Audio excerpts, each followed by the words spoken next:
According to Amanda Gorman, the VP of the Sims franchise, Sims 4 players don't want a new game. And yet the very reason she gives for not making Sims 5 and continuing Sims 4 is becoming increasingly ironic. You see, right now there's an explosion of corrupted save files. Just how much longer can Sims 4 last as it continues to get even more DLC? Now, my last video covered a very serious issue, most linked to Sims 4 for Rent. This issue of Sims 4 for Rent can cause save files to become corrupted beyond repair and actually expand into multiple worlds. This video, though, is going to dig a little bit into the hypocrisy of the Sims statements and also question why Sims 4 is becoming more broken by the day. Now, my point with this video is not to just be quote-unquote negative, but to explore the nuance of what exactly is happening. First, I want to go back to what Amanda Gorman said and why I find this statement really strange and ironic. What this means is we will continue to bring HD simulation experience and what people want from a 5, but it doesn't mean you're gonna have to start over or reset all your progress. And really, you feel like you're going to lose all that amazing play you put into Sims 4. I think about the future of it. We want you to continue those families in Sims 4 in generations. Those creations are your progress, your attachment. We don't want to reset your progress, and it's not so much about what the numbers are in games, but know that the future of the franchise looks more like keeping your progress, keeping things across titles, and really having an ongoing experience. Now, when this first statement came out, I disagreed with it strongly, but some people actually were okay with it. They said, I don't really want to start a new Sims game. And honestly, I have the second and third Sims game installed on my Mac, and I'm really happy I do because I adore those games. However, I don't think that means it should prevent you from getting a new game. And at this point, I feel like Sims 4 adding more content onto it right now is becoming unsustainable. Unless they change something really dramatically, I'm afraid we're headed to a bigger train wreck, especially at the upcoming Sims 4 Hobbies and Expansion Pack. As I explored in my last video, the corruption issues with For Rent could share similar mechanics to the next expansion pack. So while I will be covering Sims 4 Hobbies and Expansion Pack, I will always be advocating to wait to buy this pack, or maybe not buy it all, because I don't want to see you lose all your progress. Which is ironic because apparently the main reason Sims 4 is still going on is so people won't lose their saves and progress. So to me, this just does not add up whatsoever. But I want to also get into why is it getting more broken? Well, obviously bugs are piling up, and personally I think they did get worse during the pandemic. It seems to me they got behind during the pandemic, and honestly it's hard to catch up, especially if you have bigger systemic issues and you don't get to the root of the cause. This one report echoes what I'm saying, and I think highlights the bigger problem beyond just Sims 4 for Rent. This much DLC has led to another problem, recurrent bugs. Each time The Sims 4 is updated, a plethora of bugs seem to arise to the surface, and until very recently, they weren't fixed very quickly. The launch of the Get to Work expansion pack reintroduced aliens to the franchise, but a bug that caused their faces to warp when they move into a new life stage was left unaddressed for years. The My Wedding Disasters pack completely broke the game's wedding mechanic, leaving players with no choice but to disable the pack if they wanted their Sims to experience bug-free nuptials. Meanwhile, the Eco Lifestyle pack and Laundry Day pack both launched with a multitude of issues for years. And there have been some improvements, which this report also notes. There have been some more frequent updates, at least for a while, but it seems like they've slowed down. So yes, there have been some mild improvements, but it's just not keeping pace with the new content. In my humble opinion, it would be really beneficial for Sims 4 to take a whole year off actual pack releases, or even just one major pack instead of 2 or 3. Also, I would argue it's time to move on to a new Sims game. I just think that Sims 4 is overloaded at this point. I think adding more content is just going to compound the problem,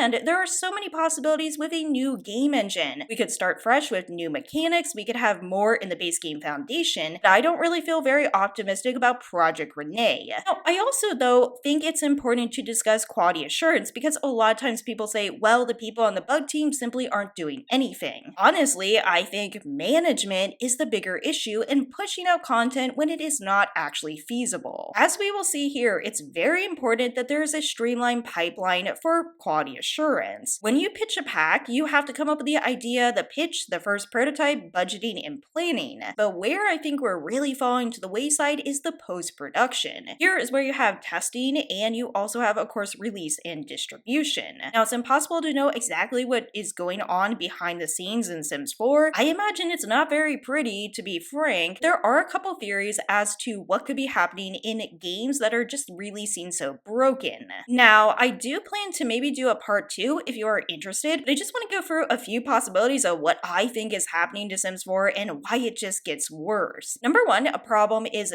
tight deadlines. So honestly, it hasn't been very long since our last Sims 4 expansion pack. And while it is true that different teams work on different packs, this is still a problem for quality assurance. Imagine if quality assurance is trying to keep up with all these bugs and you just get more content and it is layered onto it. This is a huge problem when the pressure can be really intense and the release date is approaching, and unfortunately, sometimes things are released without being fully quote-unquote fixed. In addition, a lot of times game testers have to test large portions of the game. Imagine having to test many different permutations with all the DLC. It just might not be a realistic timeline to push out packs this often. Some bugs are going to be hard to predict just because everybody has different devices and there's so many different types of combinations. But again, all the more reason why tons of time for testing and adequate testing is important. In addition, there have been many reports over the years about quality assurance members not getting good feedback from the developers. If there's not good communication between the two, that's when things can really break down. But most of all, I suspect a lot of people are suffering from burnout. And finally, this actually goes back to the live service model. I do want to talk about this more. I know some people get bored, but I think it is important. The CEO, Tim Bender, of a game called Manor Lord says, "Not every game needs to be a live service, and developers should never be forced to run until their mental or physical health breaks down." Now, I don't want the takeaway to be I'm excusing the quality of this game. In fact, I'm laying the blame on the overall organization and unrealistic development. I don't think Sims 4 was meant to go on this long, and frankly, the very foundation of Sims 4 is problematic. Sure, packs like For Rent and Businesses and Hobbies can add some more issues, but if they're adding more issues and the game is not capable, why introduce it in the first place? Unfortunately, I don't see this getting any better anytime soon. While it is true that all the issues I listed are under investigation, I worry we're not going to get to the root of these issues. And if we keep adding DLC at this pace,